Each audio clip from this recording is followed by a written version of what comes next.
right, guys, what's going on? Welcome in. So it's the last week of the preseason, last week of training camp.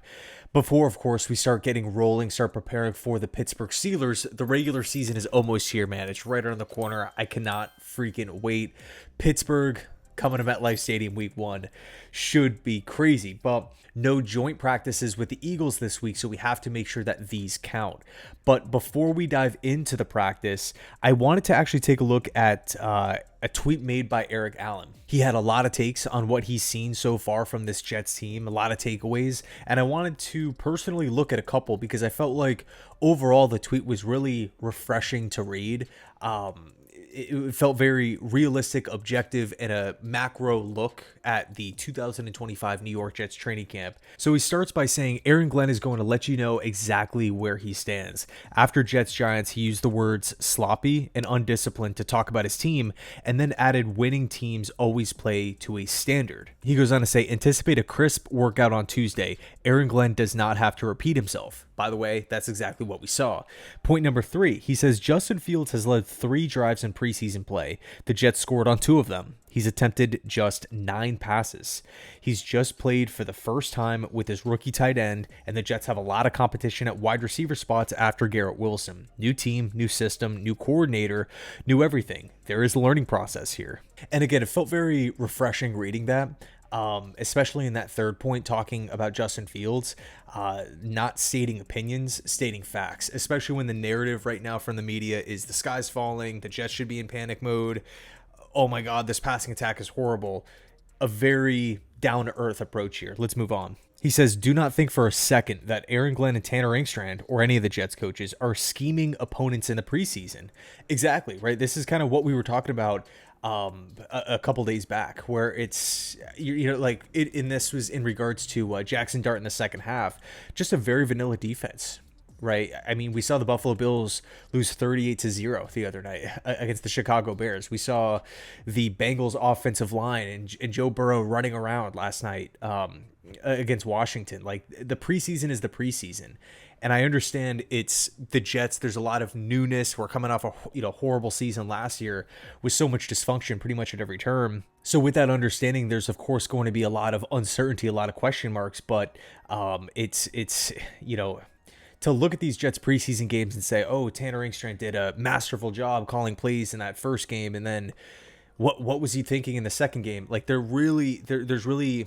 I don't want to say there's zero scheming for the opponent in preseason, but you're definitely not trying to, like, the objective of preseason is not to win games by out-coaching, outsmarting the opposition, right? It's a showcase opportunity to get your team ready for the start of the regular season. The 5th point, Engstrand is quite creative. You can see that in camp practices. Nobody knows what his game plan will look like game 1 versus Pittsburgh. Fields has a unique skill set. And that's only half the tweet. I'll leave the full one linked down below in the description box, but no, as far as the practice is concerned, injury updates first and foremost. Great news. Jermaine Johnson is back. He was practicing. According to Aaron Glenn, after the practice, he was flying around. He looked fast. Quinnen Williams out there playing. Aaron Glenn sounded just totally excited and pumped that both of these guys are back. And, there has been a concern in the preseason matchups about run defense, because that was such a big concern kind of heading into the season.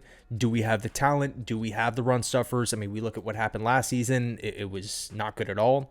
For some reason, outside of Q, we just always are cycling through these different defensive tackles, right? Sheldon Rankins, Al Woods, Quentin Jefferson, the list goes on. Lecky Fotu last season, Javon Kinlaw. We never really can just lock that guy down, whether it's a draft pick or a free agent. But in any case, when the full starting group is out there for the Jets, Q, Jermaine, Byron Cowart, who has had a good camp but has been injured as of late, and of course Will McDonald, when that group is out there, I think it's going to be so much better than what we've seen in preseason so far. It's literally the first string starting defensive line compared to the backup. So of course common sense would tell you that the production is going to shoot up, especially if you have Q in the middle, who is a freaking all-pro.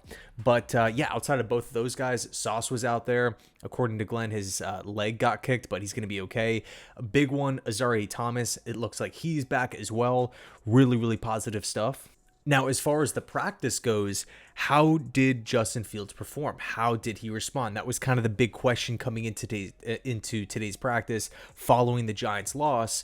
Is it going to be a training camp practice with a bunch of incompletions, a lot of, clunky situations, perhaps picks, sacks?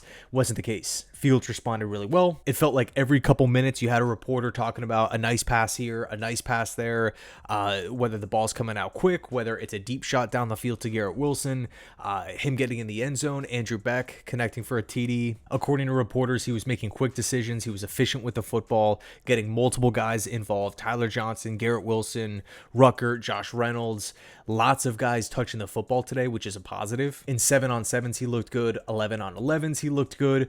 Great stuff there. By the way, according to AG, some starters will play in the final preseason game on Friday night against the Eagles. He didn't want to specify who. Someone asked about Fields. He said, I don't want to get into it.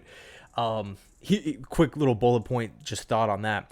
If the backup offensive linemen are out there, I'm not rolling Fields. I want Fields out there. I want to see Fields kind of spray the football around in preseason action. I get it from Tanner Ingstrand's perspective if he doesn't necessarily want to display that, if the need isn't really there. If he's doing it behind closed doors at his facility in training camp and they feel good about it, okay, great. I don't necessarily need to showcase this for Pittsburgh to go watch.